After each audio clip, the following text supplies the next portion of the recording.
She brought water to the dying stranger. He lived and said, "From now on, I live for you." The words would be remembered long after the desert wind had carried them away. It was late afternoon, and the Nevada sun burned low over a stretch of dry land where nothing moved but heat and dust. The air shimmered above the cracked earth, and the sound of flies buzzed near a half-dug well.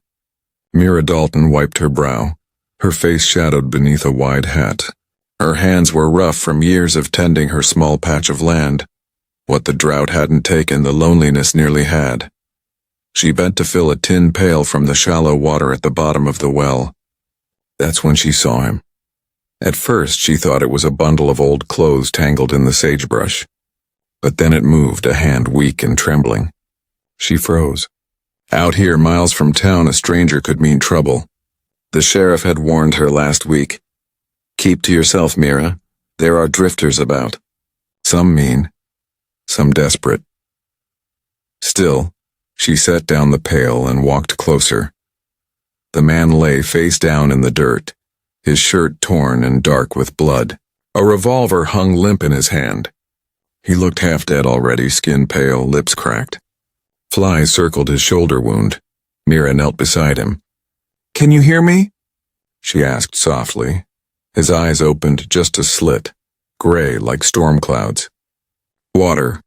She hesitated, then lifted the pail and tipped it toward his mouth. He drank greedily, choking a little, then coughed. When his voice came again, it was low, rough as gravel. "You shouldn't have stopped for me." "I couldn't just leave you," she said. He turned his head slightly, the light catching a scar along his jaw. "Most would." "I'm not most," she replied. For a long moment neither moved. The wind tugged at her skirt, carrying the smell of dust and iron. Finally, Mira gripped his arm, trying to lift him. "Can you stand?" He groaned but managed to rise halfway. She was small, but she had the strength of someone who'd learned to work alone. Slowly, she helped him to the wagon waiting by the well. His weight leaned against her shoulder, and for a moment she felt his heartbeat, faint but stubborn. The road back to her cabin was rough and narrow. The sun dipped lower, painting the hills red. The man slumped against the wagon side, half-conscious. Mira kept her eyes on the trail ahead, but questions pressed in her mind. Who was he? Why was he out here bleeding in the sand? When they reached her small homestead, a single cabin, a barn half-fallen, a corral empty of stock, she pulled the wagon to a stop. The air smelled faintly of wood smoke from her morning fire. She helped him down and into the cabin. Inside, shadows stretched long across the walls. She laid him on her cot, lit a lamp, and cut away the blood-soaked cloth from his shoulder. The wound was bad, a clean shot through. Bandits, maybe. Or worse, he stirred as she cleaned it. "You ain't afraid?" "I've been afraid plenty," she said, dipping a cloth in whiskey. Didn't help much. His lips twitched, almost a smile. Then pain took him again, and he went still. Outside, the wind picked up, whistling through the cracks in the cabin walls. Mira paused to listen. No hoofbeats, no voices, just the quiet stretch of land holding its breath. When she turned back, the man was watching her. "Why'd you bother?" he asked. She looked at him a long while. "Because you're still breathing." He gave a faint nod, his eyes closing again.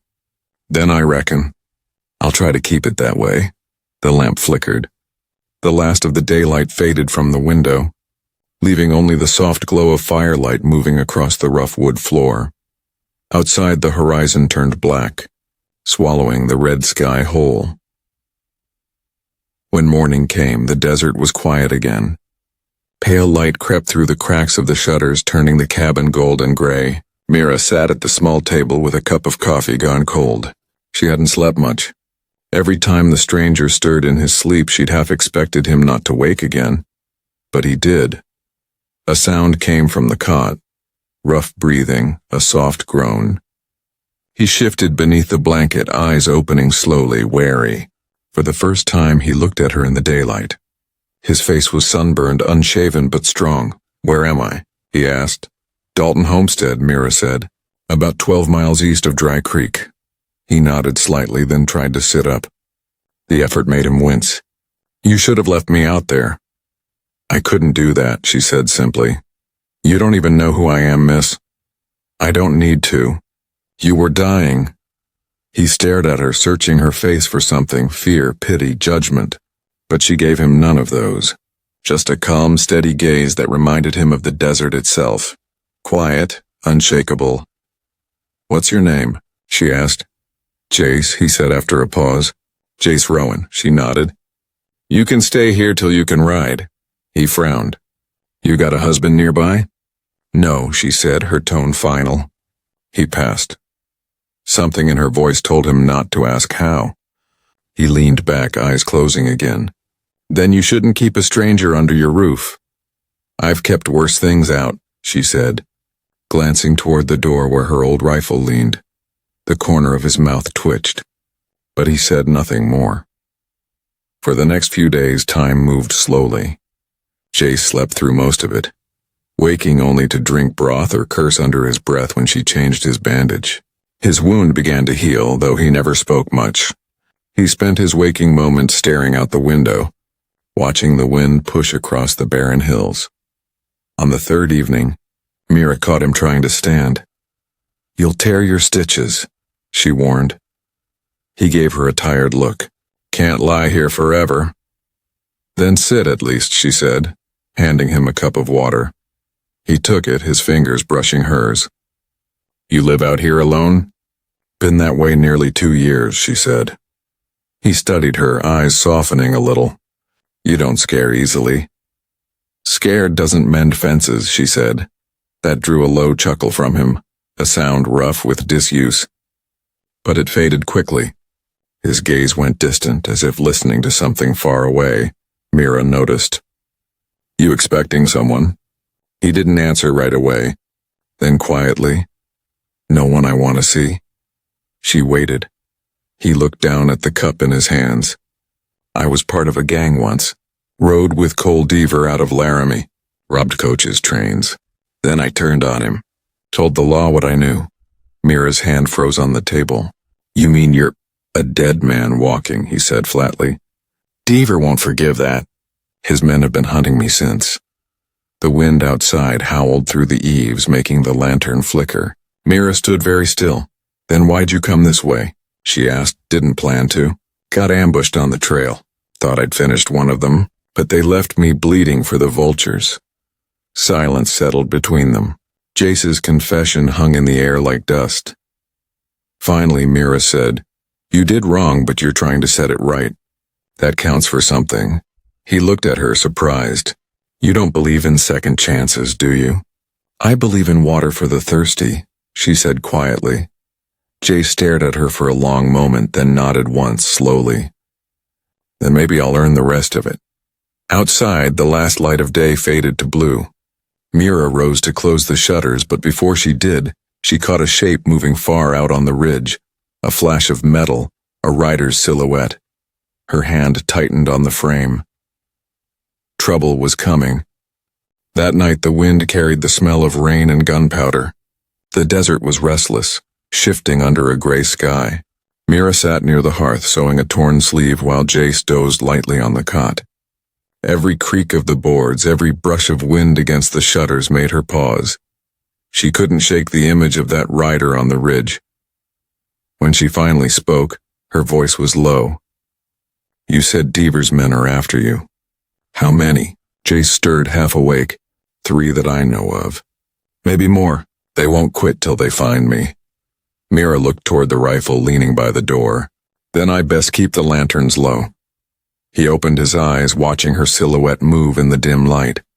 You don't have to get yourself mixed up in this. You already brought it here, she said, not unkindly. He said nothing. Guilt flickered in his face like a shadow. Morning came slowly, heavy with clouds. Jace was strong enough now to walk a few steps outside. He stood near the fence line, breathing in the cool air, the ache in his shoulder dull but steady. The land spread wide around him, gold grass, red dirt, and faraway mesas that seemed to float in the haze. Mira came out behind him, wiping her hands on her apron. You shouldn't be out long. That wound's still fresh. He gave a faint smile. Feels good to see the sky again. Guess I forgot how big it is. Big enough to lose yourself, she said, or get found, he replied. Their eyes met for a brief second, something unspoken passing between them, something neither dared name. By noon, she hitched the wagon and headed into Dry Creek for supplies. Jace wanted to go, but she told him the town had questions she didn't want to answer. Dry Creek was little more than a handful of buildings and a church that leaned with the wind. Folks there knew every face that came through, and gossip traveled faster than a prairie fire. When Mira walked into the general store, conversation slowed. Old Mr. Hanks nodded stiffly from behind the counter. Mornin', Mrs. Dalton. Heard some folks been seeing riders on your side of the valley. Mira kept her tone even. Probably drifters passing through. Maybe, he said, handing her a sack of flour. But Sheriff says Deaver's men have been spotted near the pass. You be careful now. They don't leave witnesses. I'll manage, she said, forcing a small smile. Outside, a group of ranch hands stood by the hitching post, muttering. One of them, a lanky man with a scar on his neck, eyed her closely. You still living alone out there? Always have, she said. Funny, he drawled. Someone said they saw smoke from your chimney 2 nights running. Thought maybe you'd taken company. Her heart skipped, but she didn't flinch. Maybe I started 2 fires. The men chuckled, though the scarred one's gaze lingered a second too long. When she returned home, she found Jace sitting at the table, cleaning his revolver. His movements were practiced, almost careful. You shouldn't let anyone see you, she said, setting down the sack. There's talk in town. About me? About trouble near the valley. They're looking for Deaver's men, and maybe for you. He holstered the gun, jaw tight. Then they're closer than I thought. Mira folded her arms. If they find out you're here, I'll leave before that happens, he cut in. Where will you go? You can barely ride? Doesn't matter. I won't have you paying the price for what I did. Mira stepped closer, her voice firm.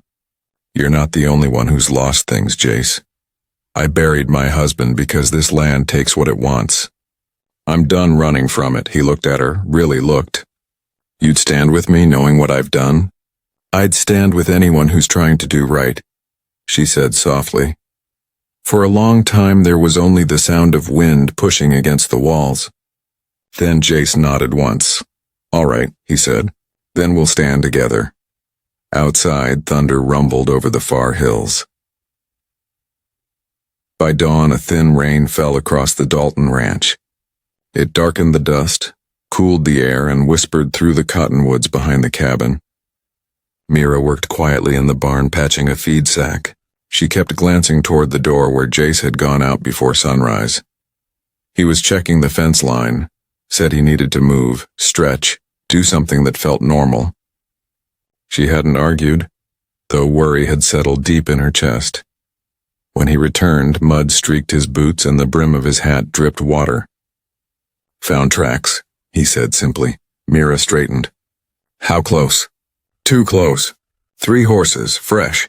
They passed through the wash behind the ridge. They're scouting. Her hand stilled on the burlap. Could be travelers.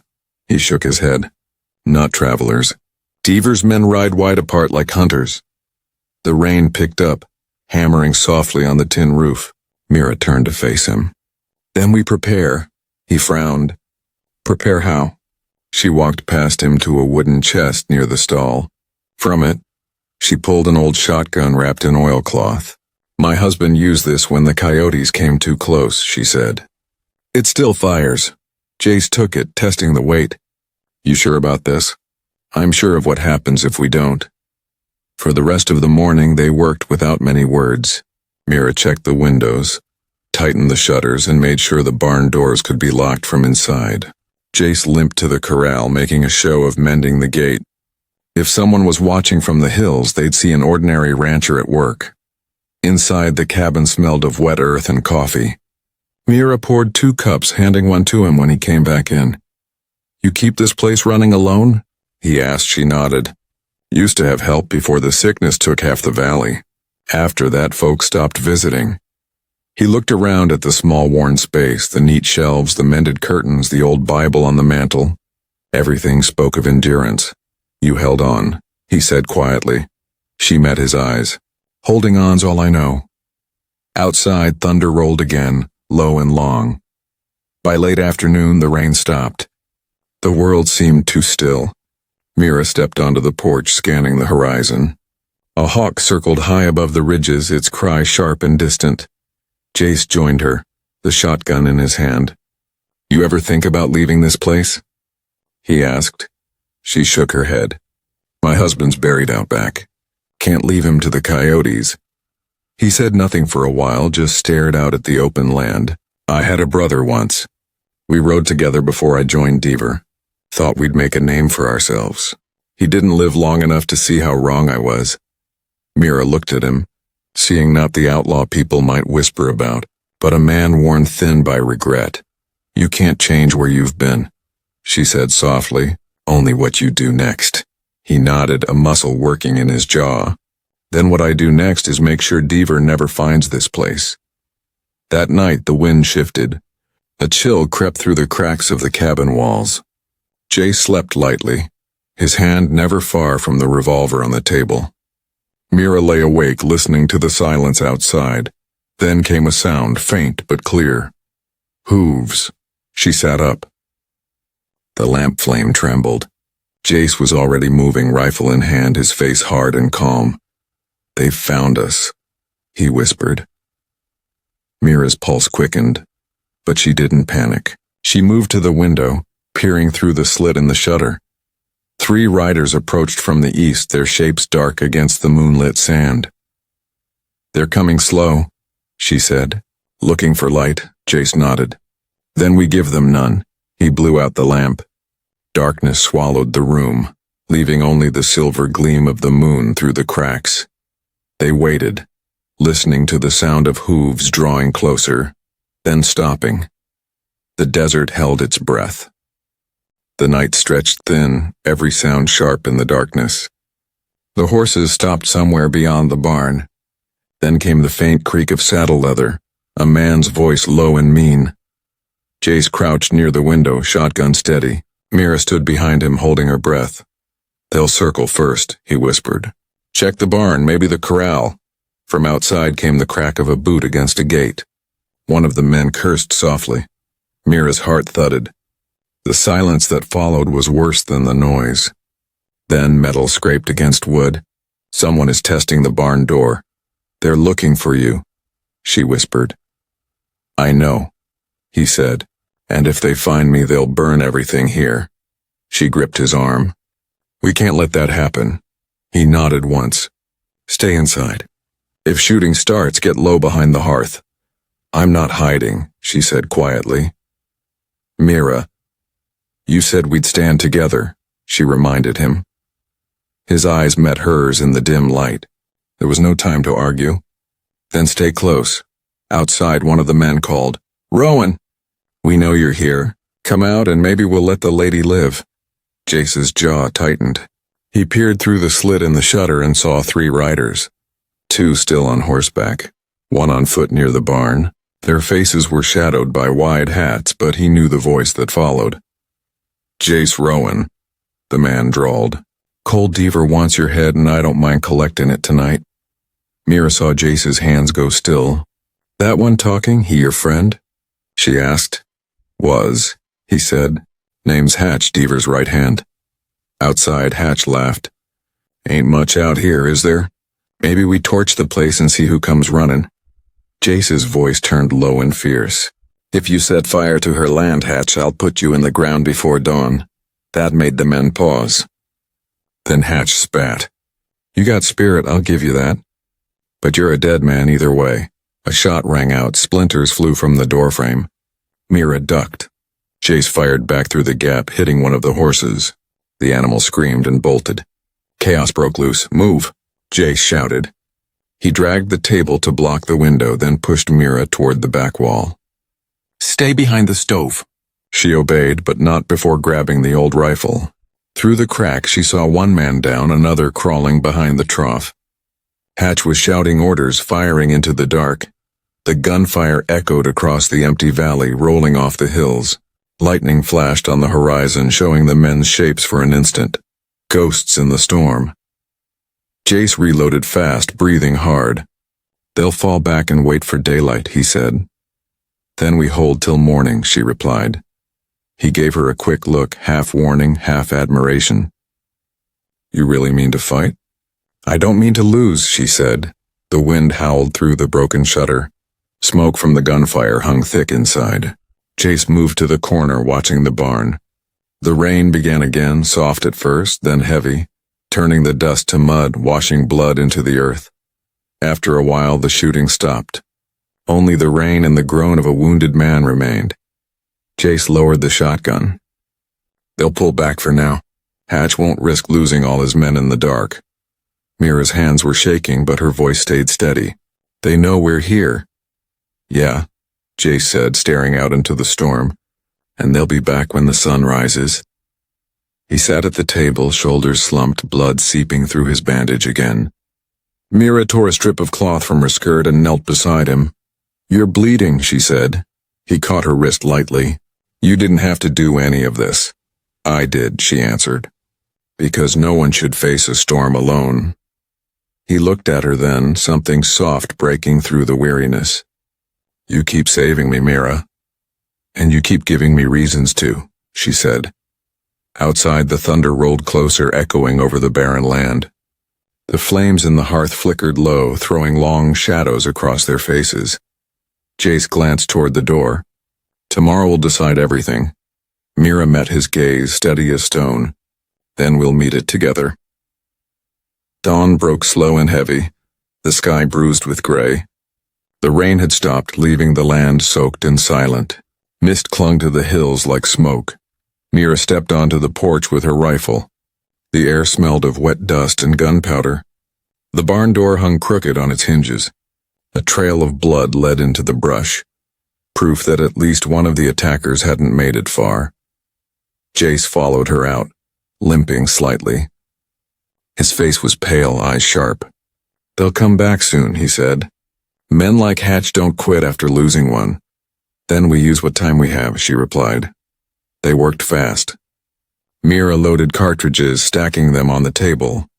Jace checked the fences and the outbuildings, setting up what cover he could. Every small sound, the creak of a board, the crow's cry from the ridge, set their nerves on edge. By mid-morning, the sun began to push through the clouds. The desert shimmered, wet and dangerous. Inside the cabin, Mira poured 2 cups of coffee. Jace took his and sat near the window, eyes scanning the horizon. "You ever think about starting over somewhere else?" he asked. She shook her head. "This is home, for better or worse." He nodded slowly. "I used to think home was a place. Turns out it's a person you die to protect." She looked at him, surprised by the quiet honesty in his voice. "You got someone like that?" "I did once," he said softly. "She left when she learned who I really was." "Can't blame her." Mira studied him for a long moment. "Maybe she left before she saw who you could be." Jace smiled faintly, then looked away. A distant sound cut through the quiet. A single gunshot echoing from the hills. They both froze. "That's them," he said, standing fast. Mira grabbed her rifle. "How many, you think?" He squinted toward the ridge. "Hard to say. Hatch'll bring whoever's left. Maybe 4, she drew a breath. "Then we'll make them regret it." Jace gave a short, grim laugh. "You talk like a soldier.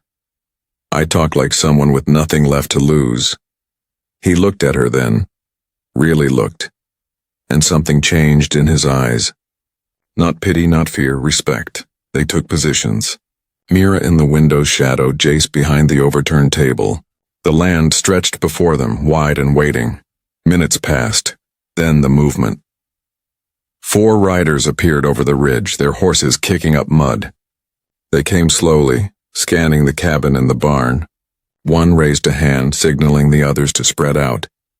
Jace sighted down the barrel of his revolver. "Wait till they're closer," he murmured. The riders crept nearer, 50 yards, maybe less. The leader wore a long coat, dark with rain, his hat pulled low. "Hatch! Rowan!" he shouted. You cost us 2 men last night. Time to finish this. Jace's jaw tightened. I told you to leave her out of it, Hatch laughed. She made herself part of it when she took you in. Before he could say more, Jace fired. The shot cracked across the valley, catching one of the riders clean in the chest. Chaos broke loose. Bullets tore through the air. The window shattered. Mira ducked, returning fire through the splintered frame. Down, Jace shouted, pulling her aside as a slug ripped through the wall behind her. She reloaded, her hands steady despite her racing heart. They're trying to circle left. I see them. Jace swung toward the side door, firing twice. A horse screamed.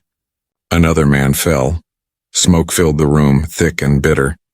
The noise was deafening. Gunfire, shouts, the crack of wood giving way. Then suddenly silence. Jace peered through the haze. The last rider had fled toward the ridge. Only Hatch remained, crouched behind a boulder, his gun aimed steady. Come out, Rowan. Hatch called. Let's end it like men. Jace's eyes narrowed. He's mine, he said quietly. Don't, Mira whispered. He'll kill you. Jace looked at her, voice low but certain. He already tried. He stepped out the door, revolver in hand, walking into the open light. The wind rose, pushing at his coat. Mira stood frozen in the doorway, watching him move toward the man who'd once been his brother in crime. 2 figures in the wide, broken land.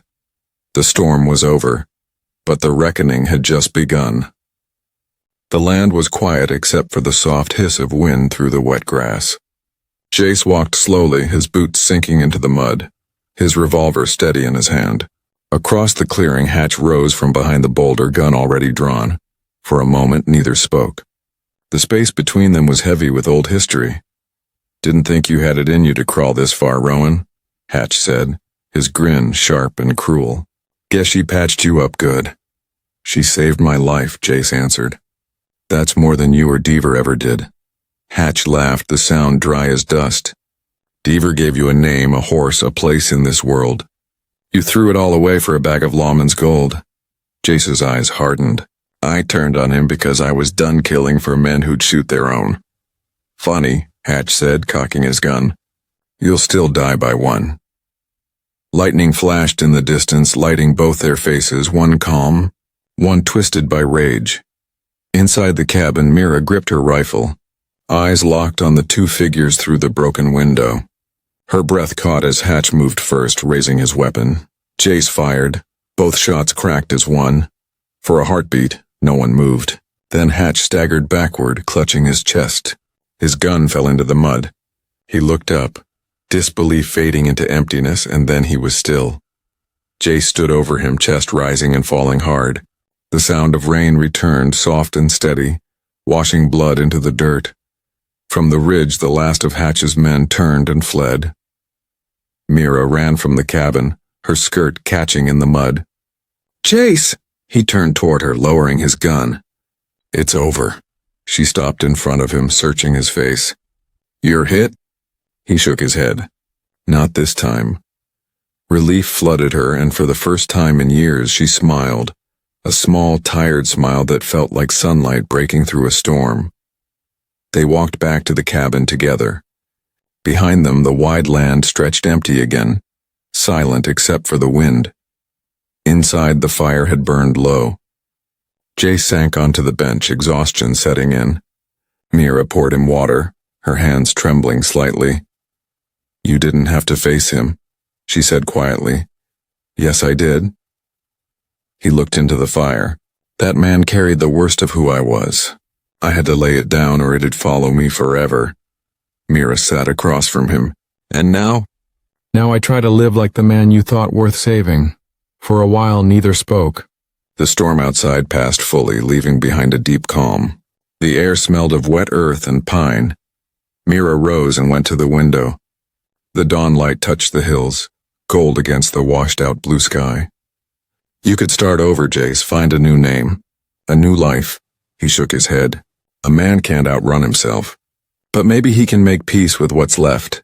She turned to him, her voice soft. Peace takes work. I got time, he said with a faint smile. She crossed the room and set her hand on his shoulder. The touch was brief but steady. Then stay long enough to mend the fences you broke. Jace looked up at her, and in his eyes was something quiet, something that wasn't just gratitude. Outside, the first sunlight hit the wet boards of the porch, turning them silver. The world smelled clean again. Mira poured another cup of coffee and sat beside him. You really mean to stay? He nodded once. You gave me water when I didn't deserve it. From now on, he hesitated, choosing his words. I live for you. The words hung in the warm air, simple and final. Mira didn't answer right away. She just looked toward the window where the horizon glowed bright and endless. The land had seen death, fire, and redemption. Now it would see life again, and for the first time in years, Mira Dalton felt she was not alone. The days that followed were slow and quiet. Like the desert itself learning to breathe again, the air grew warmer and the ground began to dry.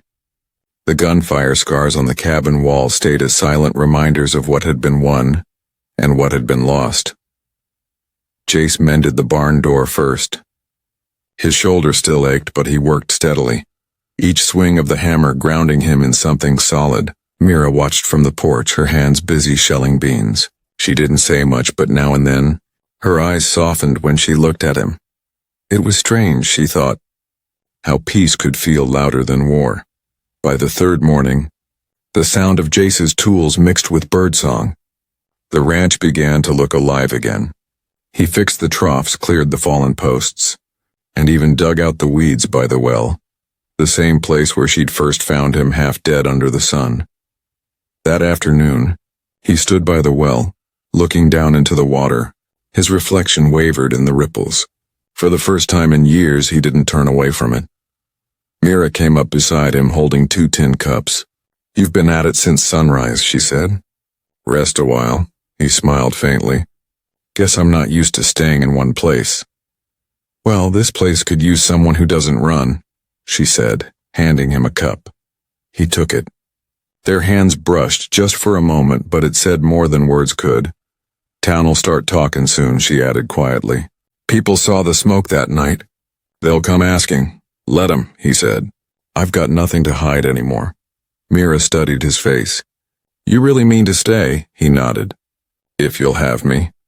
She looked out over the land, the stretch of golden grass, the faint outline of the hills, the light breaking clean through the clouds.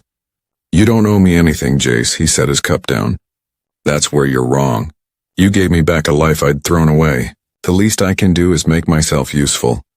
The wind shifted, carrying the smell of wild sage and the promise of rain. Mira smiled a little, though her voice trembled. Useful men don't usually fix fences with one arm. He chuckled. I'm learning.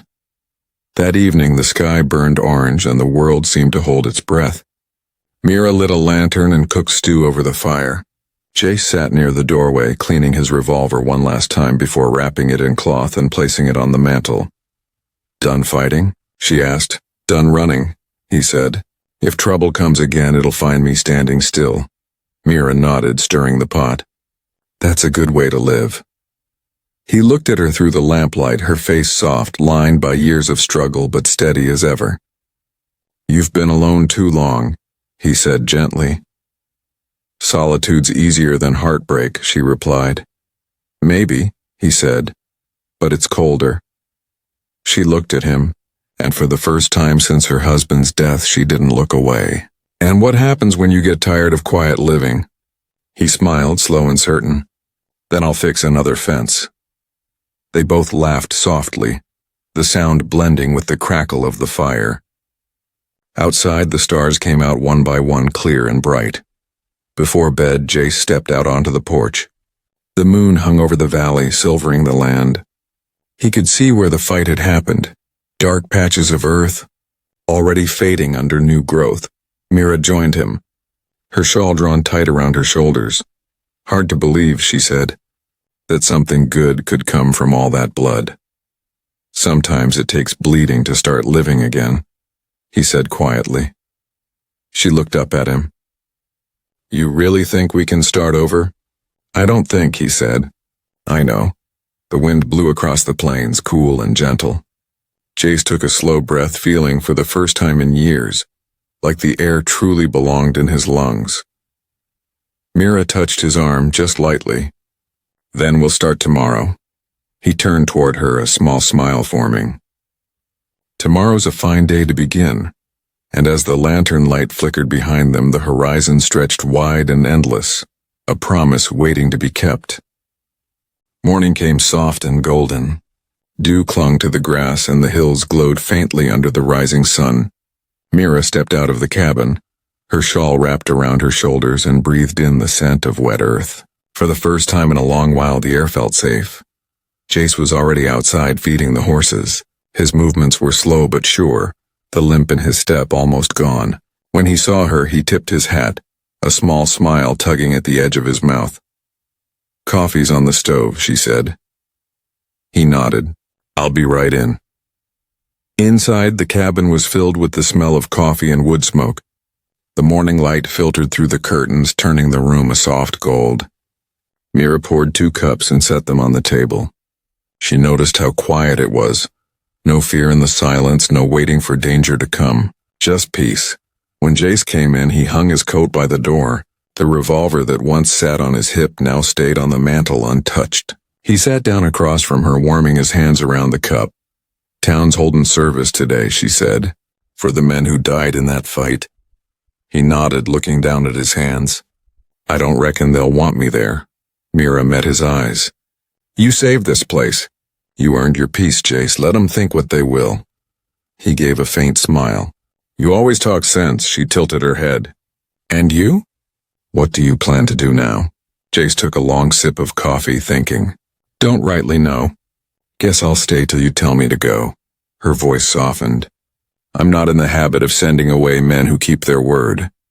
Outside, the wind picked up, rolling across the plains. The sound of the fence creaking reminded them both that life kept moving, always forward. Later that day, Mira hitched her wagon. "Need to ride into town," she said. "Supplies, nails, a new lamp." Jace hesitated. "You sure it's safe?" She gave him a small, knowing smile. "You planning to hide forever?" He sighed. "Guess not." They rode together. The dirt road wound through dry brush and mesquite, and the distant church bell echoed through the valley. When they reached town, folks turned to look. Some nodded, others whispered, but no one stepped forward. The blacksmith stopped hammering long enough to give Jace a wary stare. "Heard tell you took down Cole Deaver," he said. Jace met his eyes, calm and steady. "Did what I had to." The blacksmith nodded once. "Then you did right." Mira saw something change in the man's face, respect maybe, or understanding. The tension that had once hung heavy in the air began to ease. They finished their errands in silence. As they were about to leave, the sheriff walked out of his office. "Rowan," he called. Jace turned slowly. The sheriff stopped a few paces away. "Town's talking. Some think you should move on, but I've seen enough to know you paid your dues." Jace's jaw tightened. "That means I can stay?" The sheriff gave a short nod. "Long as you keep the peace." Mira smiled faintly. "He's good at that." The sheriff tipped his hat. "Then we're square." As they rode home, the sun dipped low behind them, painting the sky in orange and rose. The wind carried the smell of sage and wildflowers. Mira glanced at Jace. "Feels strange, doesn't it? Being free." He looked at her with quiet warmth in his eyes. "Feels right." When they reached the ranch, he climbed down and helped her off the wagon. She stumbled slightly and his hand caught hers. They stood like that for a moment, hands clasped, eyes meeting in the fading light. "I never thanked you properly," she whispered. He shook his head. "You already did? Every day I wake up here, that's thanks enough." The horizon stretched before them, open, endless, and calm. For the first time in years, both of them felt that the future might actually belong to them. The next morning, a thin mist rolled over the valley. The land glowed soft and pale, like it was wrapped in quiet grace. Mira stood on the porch holding a cup of coffee, watching the world wake. The birds sang again in the cottonwoods, and somewhere down near the creek, A coyote called to the dawn. Jace came up from the barn, his sleeves rolled, hair damp from washing. He looked different now, lighter somehow. The hard lines in his face had softened and his eyes no longer searched the horizon for danger. Fence held through the night, he said, climbing the steps. Cattle stayed put, Mira smiled. That's a first. He grinned back. Maybe they're learning who's boss. She took a sip of her coffee, then passed the cup to him. You should eat before the day gets away. He nodded but didn't move. Instead, he looked out over the fields, sunlight catching the dew, the soil turning gold. Never thought I'd see something worth keeping, he said quietly. Mira followed his gaze. It's just land, Jace, he shook his head. No, it's a life. You built this from nothing, and somehow you made room for me. Her eyes softened. I didn't make room, you just fit. They stood in silence, listening to the morning. A hawk circled overhead, its cry sharp and distant. Jace turned to her. You ever wonder why you stopped that day? Why did you bring me water? I've asked myself that 100 times, she said. Guess I couldn't walk away from someone dying. He smiled faintly.